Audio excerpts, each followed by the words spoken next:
Hello, എല്ലാവർക്കും എൻ്റെ YouTube ചാനലിലേക്ക് സ്വാഗതം. എൻ്റെ പേര് അഭിമന്യു. സോ ഇന്ന് ഇവിടെ സംസാരിക്കാൻ പോകുന്നത് ക്യാൻവ വെബ്സൈറ്റിനെ പറ്റിയല്ല. ക്യാൻവയിൽ നമ്മൾ ഒരു പോസ്റ്റർ ഉണ്ടാക്കി കഴിഞ്ഞാൽ നമ്മൾ അതിൻ്റെ കളറൊക്കെ ചേഞ്ച് ചെയ്യാൻ വേണ്ടിയിട്ട് അതിൻ്റെ കളർ സെലക്ട് ചെയ്യുമോ എന്നൊരു കളർ മീൻസ് ടോപ്പിൽ നിങ്ങൾക്ക് കാണാം കളർ ചേഞ്ച് ചെയ്യേണ്ട ഒരു ഓപ്ഷൻ. അത് സെലക്ട് ചെയ്തിട്ട് കളർ മാറ്റുക ചെയ്യുക. അതേപോലെ തന്നെയാണ് ഫോണ്ടിൻ്റെ കളറൊക്കെ മാറ്റുന്നത്. അപ്പോൾ ഇന്ന് ഞാൻ ഡിഫറെൻറ്റ് മെത്തേഡ് പറഞ്ഞുതരാം. കളർ പാലറ്റ് ഗൂഗിളിൽ പോയിട്ട് ഡൗൺലോഡ് ചെയ്യാം. വേറൊരു മെത്തേഡാണ് കളർ ചേഞ്ച് ചെയ്യേണ്ട ഒരു മെത്തേഡാണ്. അത് കളർ ചേഞ്ച് ചെയ്യുമ്പോൾ എന്താ പറയുക, ഞാൻ കാണിച്ചു തരാം, എന്നാൽ നിങ്ങൾക്ക് മനസ്സിലാവുള്ളൂ. ഓക്കെ, ഞാനതെങ്ങനെ ചെയ്യേണ്ടതെന്ന് പറഞ്ഞുതരാം. ഗൂഗിളിൽ പോവുക, കളർ പാലറ്റ് ഡൗൺലോഡ് ചെയ്യുക. ഏതെങ്കിലും ഇഷ്ടമുള്ള കളർ പാലറ്റ് നിങ്ങൾക്ക് ഡൗൺലോഡ് ചെയ്യാം. എന്നിട്ട് അത് ക്യാൻവയിൽ അപ്ലോഡ് ചെയ്യുക. എന്നിട്ട് നിങ്ങൾ ഏത് പോസ്റ്ററാണോ ക്രിയേറ്റ് ചെയ്തുകൊണ്ടിരിക്കുന്നത് ആ പോസ്റ്ററിലേക്ക് ചുമ്മാ ഈ കളർ പാലറ്റ് ചുമ്മാ ഒന്ന് ആഡ് ചെയ്യുക. എന്നിട്ട് ആ കളർ പാലറ്റ് പോയിട്ട് റൈറ്റ് ക്ലിക്ക് ചെയ്യുക. എന്നിട്ട് ഏറ്റവും താഴെ നിങ്ങൾക്ക് ഓപ്ഷൻ കാണാം, apply colour to the pages എന്ന് പറഞ്ഞിട്ടൊരു ഓപ്ഷൻ കാണാം. അത്രയേ ഉള്ളൂ, സിമ്പിളാണ്.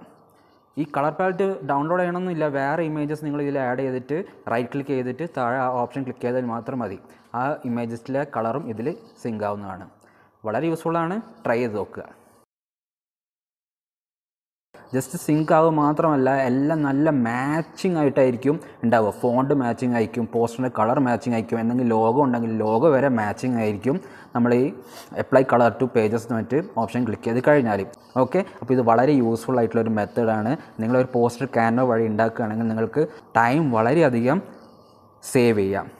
ഈ വീഡിയോ ക്യാൻവ ബിഗിനേഴ്സിന് വേണ്ടിയിട്ടുള്ള വീഡിയോ അല്ല, ക്യാൻവ യൂസ് ചെയ്ത ആൾക്കാർക്ക് വേണ്ടിയിട്ടുള്ള ഒരു വീഡിയോ ആണ്. കാരണം പെട്ടെന്ന് ഒരാൾ ഈ വീഡിയോ കാണുമ്പോൾ അയാൾക്ക് ക്യാൻവ ബിഗിനേഴ്സിന് കാണുമ്പോൾ പെട്ടെന്ന് മനസ്സിലാവില്ല ഞാൻ എന്താ പറയുന്നതെന്ന്.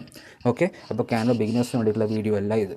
ഓക്കെ, മുന്നേ ഈ മെത്തേഡ് യൂസ് ചെയ്തിട്ടുള്ള ആൾക്കാരാണെങ്കിൽ താഴെ ഒന്ന് കമൻറ്റ് ചെയ്യണം. ഓക്കെ, ഇത് എനിക്കറിയില്ല നിങ്ങൾ യൂസ് ചെയ്തിട്ടുണ്ടോ എന്ന് എനിക്കറിയില്ല. ജസ്റ്റ് ഒന്ന് ഞാൻ ഈ വീഡിയോ മീൻസ് ഇങ്ങനെ ഒരു ടെക്നിക്ക് ഇന്നാണ് കാണുന്നത്. അപ്പോൾ ഞാൻ ഇതിനെപ്പറ്റി ഒരു വീഡിയോ ഉണ്ടാക്കാമെന്ന് വിചാരിച്ചു. നിങ്ങൾക്ക് ഇത് അറിയാമെങ്കിൽ, ഇതിനെപ്പറ്റി കൂടുതൽ അറിയാമെങ്കിൽ താഴെ കമൻറ്റ് ചെയ്യുക. ഓക്കെ, അപ്പോൾ ഇനിയൊരു വീഡിയോയുമായി വീണ്ടും കാണാം.